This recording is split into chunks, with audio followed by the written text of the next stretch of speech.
Hey, Two Pickers coming to you today from Banford Park here in Davie, Florida. Going to take advantage of the fact that my friends Matt and Jay are behind me playing singles right now. First video we're going to do today is about defusing the banger. Jay on the far end of the court in the black hat is a quintessential banger. He's has an excellent forehand, drives it very well, keeps it very low, very difficult to deal with. Matt on this side of the court in the white hat is a quintessential touch player, has a lot of touch and a lot of finesse. So what we're going to do is we're going to put them opposite and show you how to defuse the banger. Let's get into it. The technique we're going to go over today is a two-step process to defuse the banger. It will work well in most rec play and also in beginner and intermediate tournament play.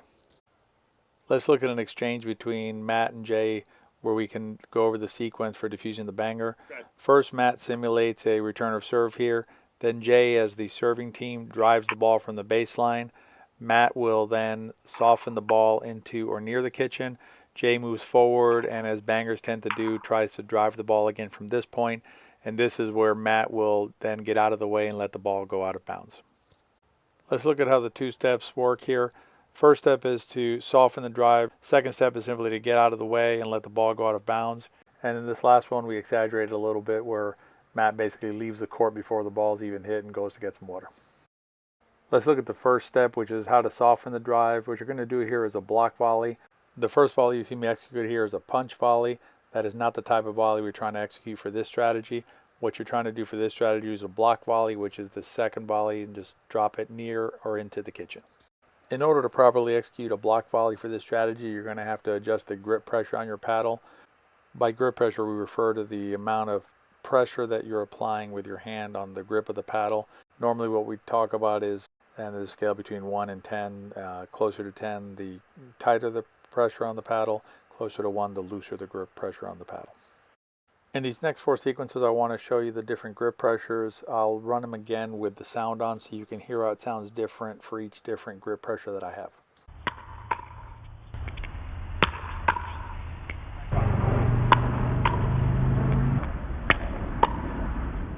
Let's look at the 2 extreme grips on the sequence again. Grip pressure number 7, you can see here how the paddle has no give when I make contact with the ball. But when I go to grip pressure number 2, I'll pause it right before the ball comes. I want you to see how the paddle flexes when the ball hits the paddle. That's because I have a loose grip on the paddle and it can absorb the impact and the energy of the ball.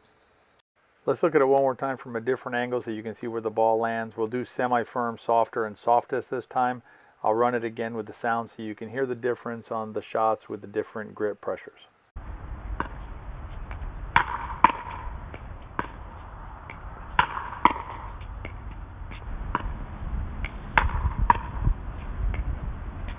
Now that you absorbed the energy from the first drive and softened it, step 2 is simply to get out of the way.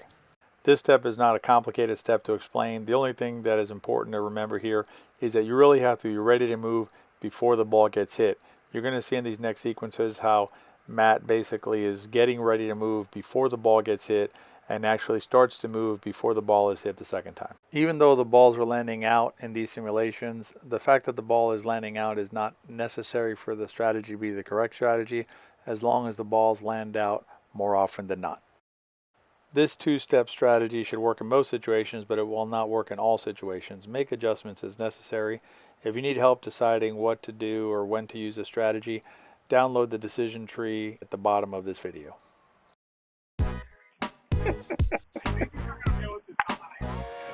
That's true. I'll put something on it. Jay normally hits it.